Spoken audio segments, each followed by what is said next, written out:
এটা ছিল একটা জন্মদিনের থালির অর্ডার। হ্যালো সবাইকে, আবারও একটা নতুন ভিডিও নিয়ে চলে এলাম। এই সেটটি রেডি করার ফুল প্রসেস আজ তোমাদের সঙ্গে শেয়ার করব। এই থালি সেটটি অর্পণের জন্মদিন উপলক্ষে সাজালাম। চিনতে পারা যাচ্ছে তো নাকি? হ্যাঁ, এর আগে আমি প্রোফাইলে ছোট ছোট রিলস শেয়ার করেছি, তাই ভাবলাম আজকে ফুল ভিডিও শেয়ার করা যাক। চলো এবার সেটটিতে কালার করার আগে কিছু টিপস শেয়ার করি।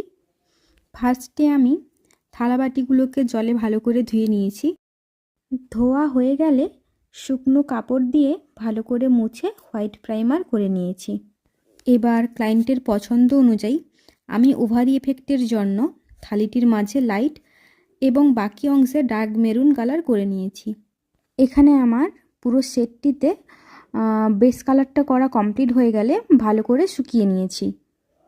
এরপর আমি বাটিগুলো একটা একটা করে ডিজাইন করে নিয়েছি।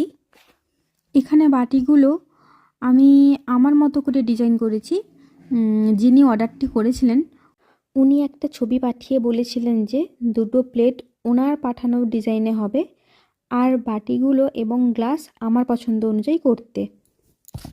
এই প্লেটটা কাস্টমারের ডিমান্ড অনুযায়ী ময়ূরের ডিজাইনের উপর কাস্টমাইজ করেছি।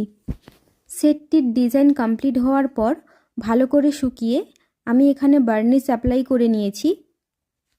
এই ডিজাইনার মাটির থালির সেটগুলি বিভিন্ন অনুষ্ঠানে ব্যবহারযোগ্য হয়ে থাকে।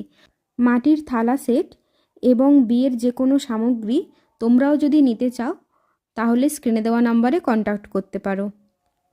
এবার বলো তো ঠিকঠাক লাগছে তো? সেটটি কেমন রেডি করলাম জানাতে ভুলো না কিন্তু। টাটা।